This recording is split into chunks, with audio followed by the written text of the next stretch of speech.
Assalamualaikum warahmatullahi wabarakatuh.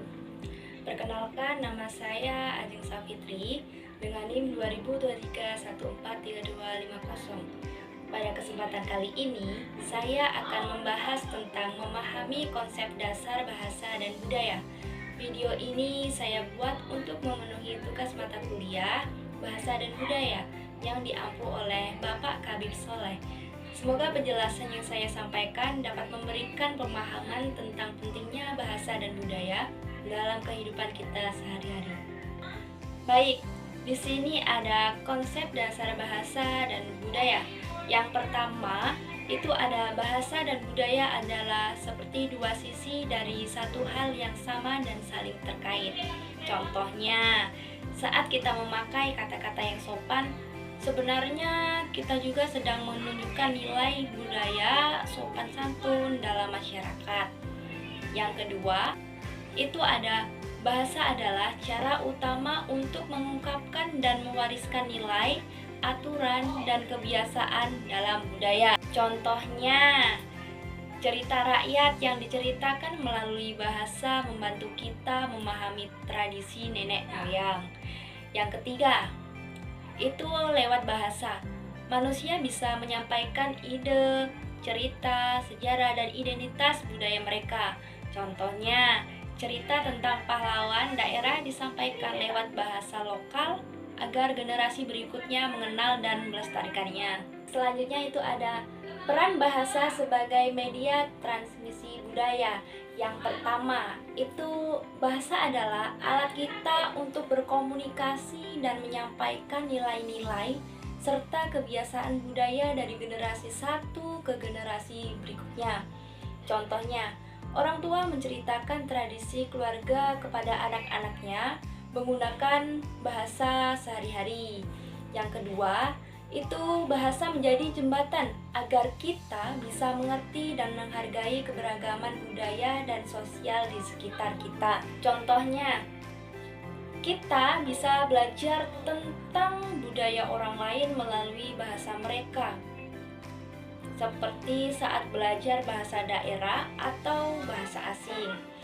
Yang ketiga, itu bahasa daerah sangat penting karena menyimpan dan menyampaikan kekhasan budaya lokal.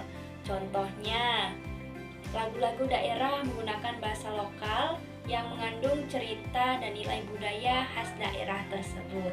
Oke, baik. Selanjutnya ada pentingnya multilingualisme dalam multikulturalisme dalam pendidikan. Yang pertama, multilingualisme berarti bisa berbicara lebih dari satu bahasa sehingga membuat komunikasi dan pemahaman budaya menjadi lebih kaya dan lancar. Contohnya, siswa bisa bahasa Indonesia dan bahasa Inggris, bisa berkomunikasi dengan lebih banyak orang dan belajar budaya berbeda. Yang kedua, multikulturalisme itu mengajarkan kita untuk saling menghormati dan menerima perbedaan budaya. Contohnya, di sekolah kita belajar menghargai teman dengan latar belakang budaya yang berbeda tanpa memandang perbedaan. Yang ketiga, pendidikan yang mengajarkan multikulturalisme lewat bahasa membantu memperkuat rasa kebersamaan dan identitas bangsa. Contohnya, belajar bahasa daerah dan bahasa nasional bersama-sama memperkuat persatuan di antara siswa dari berbagai suku. Oke, baik. Di sini ada fungsi bahasa daerah sebagai warisan budaya. Yang pertama, bahasa daerah mengandung nilai-nilai budaya dan tradisi suatu komunitas masyarakat.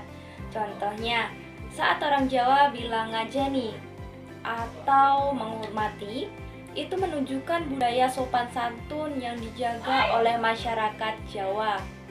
Yang kedua, berperan melestarikan adat dan kepercayaan secara turun-temurun. Contohnya, upacara adat seperti ngaben di Bali menggunakan bahasa Bali agar maknanya tetap terjaga dan diteruskan ke generasi berikutnya. Yang ketiga, menjadi simbol identitas lokal yang unik di tengah globalisasi.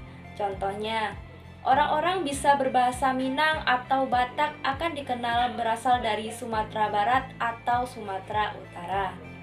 Oke, baik. Selanjutnya ada peran bahasa Indonesia sebagai pemersatu dan identitas bangsa. Yang pertama, itu ada sebagai alat komunikasi antar suku di Indonesia. Bahasa Indonesia membuat orang dari berbagai daerah agar bisa saling mengerti. Contohnya, orang Jawa dan orang Batak bisa berbicara lancar karena sama-sama pakai bahasa Indonesia. Yang kedua, memperkuat persatuan bangsa. Dengan satu bahasa, kita merasa satu bangsa walau berbeda suku dan budaya.